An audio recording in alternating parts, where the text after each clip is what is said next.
బొమ్మిరెడ్డి సుందరరామరెడ్డి 4వ వర్ధంతికి ఘనంగా నివాళులర్పించారు కుటుంబ సభ్యులు, అభిమానులు. నెల్లూరు జిల్లా ఆత్మకూరు మాజీ శాసనసభ్యులు దివంగత డాక్టర్ బొమ్మిరెడ్డి సుందరరామరెడ్డి 4వ వర్ధంతి సందర్భంగా వారి కుటుంబ సభ్యులు, అభిమానులు ఘనంగా నివాళులర్పించారు.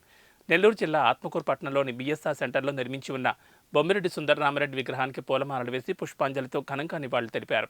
అక్కడ ఏర్పాటు చేసిన చిత్రపటానికి నివాళులు తెలిపి అనంతరం ఆత్మకూరు పట్టణంలోని జిల్లా ప్రభుత్వ వైద్యశాలలో రోగులకు రొట్టెలు, పండ్లు పంచిపెట్టారు.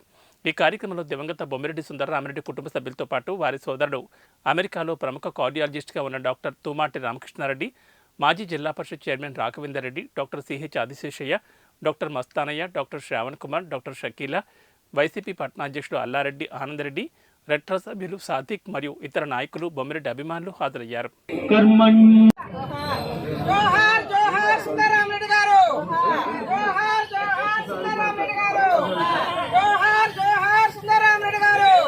కలిగినప్పుడు స్పృహ లేనివాడు, రాగము, భయము, క్రోధము పోయినవాడు.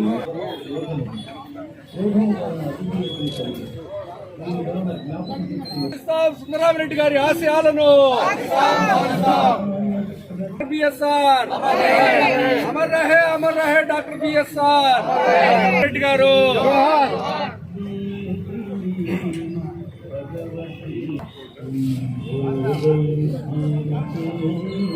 నాకు విజయము వలదు రాజ్యము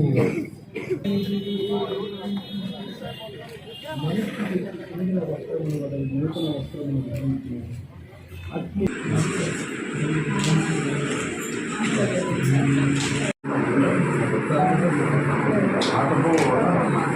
సాదిక్ భాయ్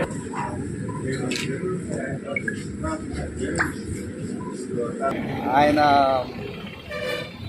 ప్రాక్టీస్ వచ్చినప్పుడు దేవాలయాలకి పోయేవాడు కాదు. ఆయన దేవాలయం వచ్చి హాస్పిటల్.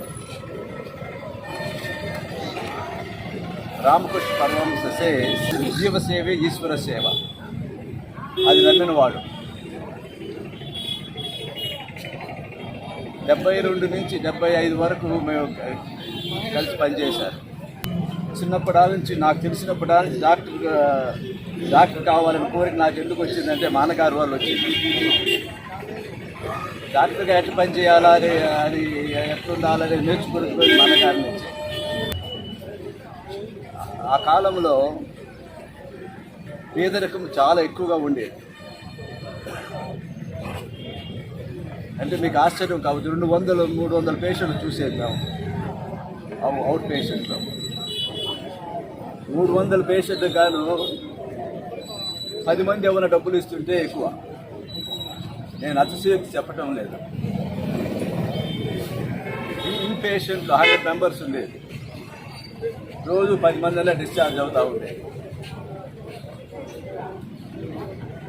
5 రూపాయలు 10 రూపాయలు ఇచ్చిపోతుండేది, చాలామంది ఇవ్వకుండా పోతుండేది. తర్వాత లాటర్ పార్ట్ ఆఫ్ లైఫ్లో ఆయన దేవాలయానికి పోవటం అలవాటు అయ్యేది, మొదలైంది.